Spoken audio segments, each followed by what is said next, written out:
Assalamualaikum warahmatullahi wabarakatuh. Baik teman-teman semua, di sini kita akan menjelaskan terkait materi distribusi normal dari kelompok 6 yang beranggotakan yang pertama adalah Adelia Elda Novita dengan NIM 210230005. Yang selanjutnya adalah Elsa Febrianti dengan NIM 210230023. Dan yang terakhir adalah Lutfi Devawardani 210230039. Baik teman-teman semua, di materi distribusi normal kita akan membahas yang pertama adalah oke. Jadi ini untuk pembahasannya yang pertama adalah sejarah distribusi normal, yang kedua adalah pengaplikasian distribusi normal, yang ketiga adalah bentuk fungsi peluang distribusi normal, dan yang terakhir adalah penerapan distribusi normal pada Excel. Oke, untuk materi sejarah distribusi normal dan pengaplikasian distribusi normal akan dijelaskan oleh Lutfi Devawardani, dan untuk materi bentuk fungsi peluang distribusi normal akan dijelaskan oleh Adelia Elda Novita, dan yang terakhir adalah penerapan distribusi normal pada Excel akan dijelaskan oleh Elsa Febrianti. Oke teman-teman semua, langsung saja kita masuk pada pembahasan yang pertama, yakni sejarah distribusi normal. Apa sih itu sejarah distribusi normal? Jadi, distribusi normal dikembangkan dari dua kontribusi utama. Abraham de Moivre pada tahun 1733 yang menemukan pendekatan distribusi binomial untuk sampel besar, dan Carl Friedrich Gauss pada tahun 1809 yang menerapkannya untuk analisis kesalahan pengukuran astronomi. Gauss menunjukkan bahwa data cenderung mengelompokkan simetris di sekitar rata-rata, membentuk kurva Lorentz. Karya mereka menjadi dasar statistik modern, membentuk distribusi normal, banyak digunakan di berbagai bidang ilmu hingga saat ini. Oke, untuk sejarah distribusi normal itu ya, teman-teman. Untuk yang selanjutnya adalah pengaplikasian distribusi normal. Untuk yang pertama, pengaplikasiannya adalah diuji hipotesis statistik. Apa sih itu uji hipotesis statistik? Yakni distribusi normal menjadi dasar untuk uji statistik seperti uji Z dan uji T yang digunakan untuk membandingkan sampel dengan populasi atau menguji perbedaan antara dua kelompok. Untuk yang kedua, ada estimasi parameter populasi. Distribusi normal digunakan dalam bentuk estimasi seperti maksimum, likelihood, estimasi atau MLE, dan metode kuadrat terkecil untuk memprediksi parameter populasi, misal rata-rata, variansi dari data sampel. Untuk yang ketiga, ada pemodelan fenomena alam dan sosial, yakni kurva lonceng di distribusi normal cocok untuk mempresentasikan data alami yang simetris. Baik teman-teman, untuk pengaplikasian distribusi normal yang selanjutnya, yakni yang nomor 4 adalah analisis regresi linear, di mana distribusi normal menjadi asumsi kecil dalam analisis regresi linear, di mana residual atau selisih nilai observasi dan prediksi harus terdistribusi normal.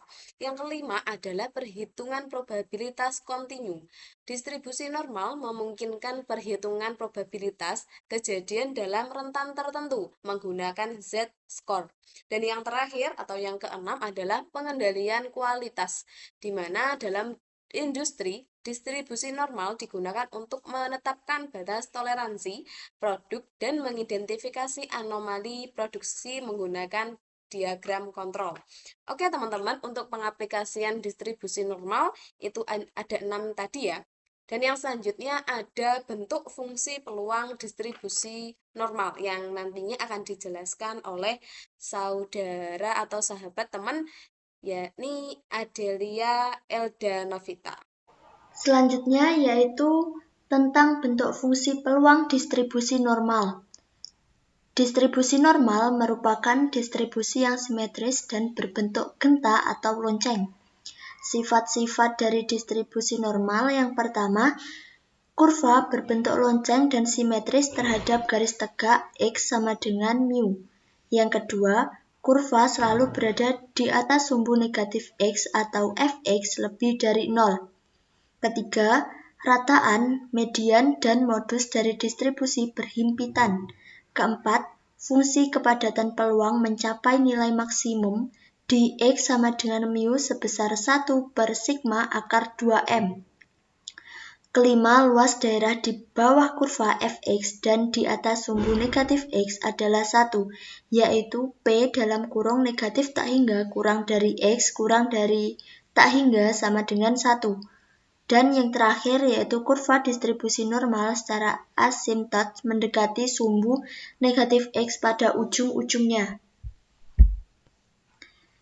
Probabilitas P dalam kurung A kurang dari X kurang dari B dihitung dengan memakai integral dari fungsi Fx yang dibatasi oleh X sama dengan A dan X sama dengan B, yaitu dengan rumus P dalam kurung A kurang dari X kurang dari B sama dengan integral A sampai B Fx dx sama dengan integral A sampai B 1 per sigma akar 2 pi E pangkat negatif 1 per 2 Z kuadrat. Dengan X sebagai paubah acak normal yang nilainya negatif tak hingga kurang dari X kurang dari tak hingga. Sedangkan sigma sebagai standar deviasi, pi sebagai konstanta yang nilainya 3,14159, E sebagai konstanta yang nilainya 2,71828, Fx sebagai fungsi kepadatan peluang, Z sebagai variabel normal standar baku.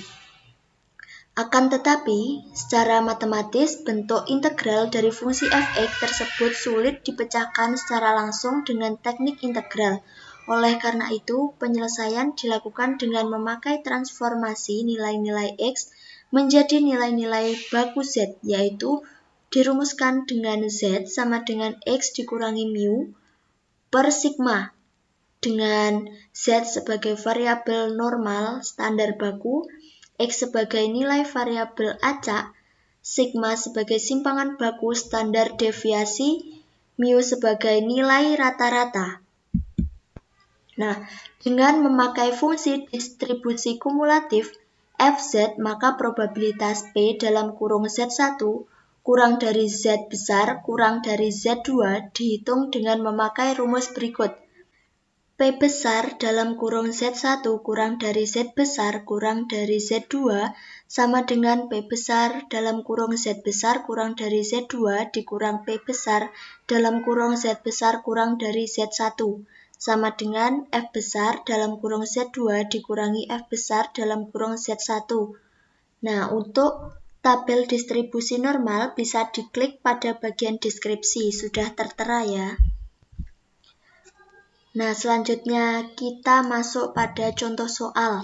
Nah, contoh soal yang pertama, diketahui suatu nilai berdistribusi normal dengan mu sama dengan 50 dan sigma sama dengan 10. Carilah probabilitas bahwa X mendapat nilai antara 45 dan 62. Nah, di sini dicari nilai Z yang perpadaan dengan X1 sama dengan 45 dan X2 sama dengan 62 adalah rumusnya yaitu Z sama dengan X dikurangi mu per sigma. Jadi kita cari yang Z1 terlebih dahulu. Jadi X-nya yaitu 45 dikurangi mu-nya yaitu 50 per sigmanya yaitu 10 menghasilkan negatif 0,5. Dan yang Z2 yaitu X2-nya yaitu 62 dikurangi mu-nya 50 per sigmanya yaitu 10 sama dengan 1,2. Selanjutnya kita cari peluang P P dalam kurung 45 kurang dari X kurang dari 62 sama dengan mencari peluang P dalam kurung negatif 0,5 kurang Z kurang dari 1,2 menggunakan tabel distribusi normal standar dengan cara seperti berikut. Nah, untuk mencari Z1 yaitu negatif, kita lihat tabel distribusi normal. Lihat yang garis negatif 0,5 ini dan kolom yang 0,00 hasilnya yaitu 0,3085. Untuk yang Z2 juga lihat baris 1,2 yaitu ini 1,2 dan kolom bagian 0,00 hasilnya yaitu 0,8849. Nah, selanjutnya dari tabel diperoleh P dalam kurung 45 kurang dari X kurang dari 62 sama dengan P dalam kurung negatif 0,5 kurang dari Z kurang dari 1,2. Jadi, variabel normal standar baku yang besar itu dikurangi dengan yang kecil. Jadi, P dalam kurung Z kurang dari 1,2 dikurangi P dalam kurung Z kurang dari negatif 0,5. Jadi, yang 1,2 ini tadi kan 0,8849 dikurangi yang negatif 0,5. Jadi 0,3085 sehingga menghasilkan 0,5764. Jadi probabilitas bahwa X mendapat nilai antara 45 dan 62 adalah 0,5764. Perlu diingat, untuk kasus yang berbeda, misalnya jika Z-nya itu 1 sama dengan 1,16, kita lihat baris yang 1,1, kemudian yang kolomnya kita lihat yang 0,06. Seperti itu. Untuk soal yang nomor 2, yaitu nilai ujian masuk UKSW untuk FSM berdistribusi normal baku dengan M sama dengan 75 dan S sama dengan 10. Berapakah probabilitasnya seseorang mempunyai nilai antara 80 dan 90? Jadi untuk nomor 2 ini penyelesaiannya hampir sama seperti yang nomor 1. Kita cari yang Z1-nya dulu, yang rumusnya yaitu Z sama dengan X dikurangi mu sama dengan per sigma. Nah, di sini X1-nya yaitu 80 dan X2-nya yaitu 90. Sedangkan yang M-nya itu sebagai mu dan S-nya itu sebagai sigma. Jadi, Z1 sama dengan 80 dikurangi 75 per 10 menghasilkan 0,5. Dan yang Z2 sama dengan 90 dikurangi 75 per 10 sama dengan 1,5. Maka mempunyai luas P besar dalam kurung 80 kurang dari sama dengan Y besar kurang dari sama dengan 90 sama dengan P besar dalam kurung 0,5 kurang dari sama dengan Z besar kurang dari sama dengan 1,5. Nah, untuk selanjutnya menggunakan tabel distribusi normal standar seperti nomor 1 tadi. Untuk mencari yang Z1, kita lihat tabel distribusi normal yang baris 0,5 dan kolom 0,00 sehingga yang memiliki hasil 0,6915 dan yang Z2 itu pada baris 1,5 dan kolom 0,00 hasilnya 0,9332. Dan untuk variabel normal standar baku yang besar dikurangi dengan yang kecil. Jadi, P besar dalam kurung Z kurang dari sama dengan 1,5 dikurangi P besar dalam kurung Z besar kurang dari 0,5. Yang 1,5 tadi hasilnya itu 0,9332 dikurangi yang 0,5 yaitu 0,6915 sama dengan 0,2417. Jadi, terdapat 0,2417 bagian dari populasinya yang mempunyai nilai tes masuk antara 80 dan 90. Untuk selanjutnya, penerapan distribusi normal pada Excel akan dijelaskan oleh Elsa Febrianti. Oke, untuk selanjutnya ada penerapan distribusi normal pada Excel. Untuk pengerjaan distribusi normal pada Excel, kita menggunakan rumus sebagai berikut. Sama dengan norm titik dis kurung buka X titik koma min titik koma standar deviasi titik koma kumulatif kurung tutup. Untuk X-nya itu adalah nilai variabel acak, min itu adalah nilai rata-rata atau biasanya dilambangkan dengan mu, dan standar dev itu adalah simpangan baku atau standar deviasi. Kemudian kumulatifnya kita pakai true. Untuk mencari nilai probabilitas dari soal distribusi normal di Excel, kita akan mendapatkan hasil probabilitasnya tanpa perlu mencari nilai Z-nya terlebih dahulu. Oke, langsung saja kita praktekkan di Excel.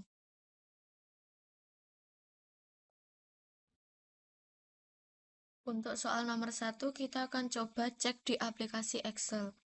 Yang mana di situ kita disuruh mencari probabilitas bahwa X mendapatkan nilai antara 45 dan 62. Lalu kita masukkan di situ X-nya 45 dan 62. Lalu mu-nya kita masukkan. Di soal disebutkan bahwa mu sama dengan 50. Dan standar deviasinya sama dengan 10. Oke, yang pertama kita akan mencari P, Z besar kurang dari Z kecil. Dengan rumus yang sudah saya sebutkan di awal, yaitu sama dengan norm dis, kurung buka, lalu klik X1-nya, titik koma, klik mu atau min-nya, titik koma, standar deviasi, titik koma, kita masukkan kumulatifnya true, lalu kurung tutup, lalu kita enter. Untuk X2-nya juga sama.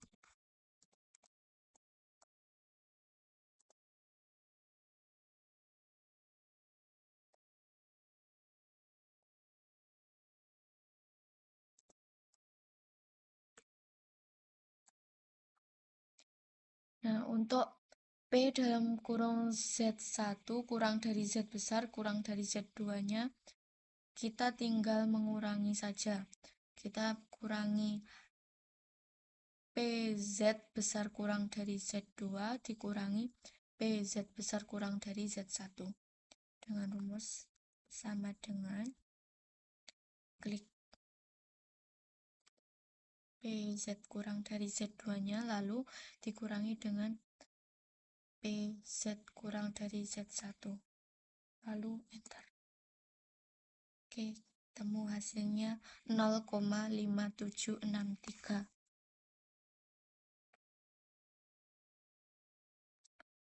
Atau bisa juga dibulatkan dengan hasil 0,5764.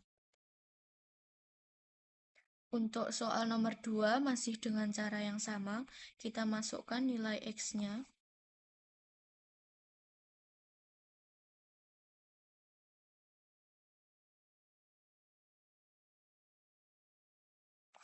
Yaitu 80 dan 90. Lalu kita masukkan min atau rata-ratanya yaitu 75.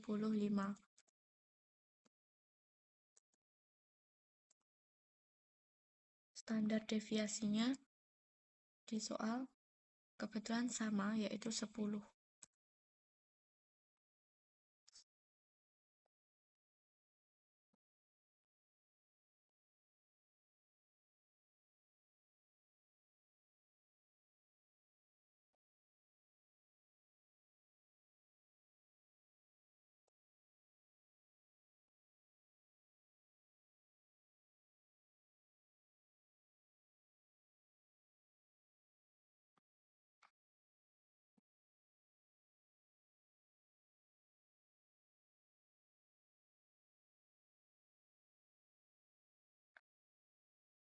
Dan hasilnya 0,24173 atau bisa kita bulatkan menjadi 0,2417.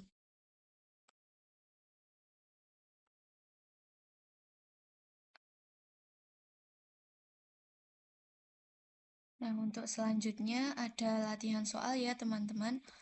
Bisa kalian kerjakan untuk menambah pemahaman kita dan juga sebagai latihan kita lebih mendalam terkait dengan soal distribusi normal.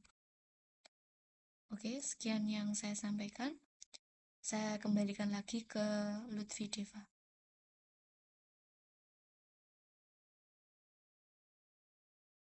Baik teman-teman semua, dari materi distribusi normal, semoga bisa dimengerti dan bisa dipahami dengan jelas ya. Dan kalau teman-teman masih merasa ada yang bingung, masih belum paham, bisa ditanyakan dalam komentar ya. Oke, sekian dari kami. Apabila ada salah dan kata, mohon dimaafkan. Wallahul muwaffiq. Wassalamualaikum warahmatullahi wabarakatuh.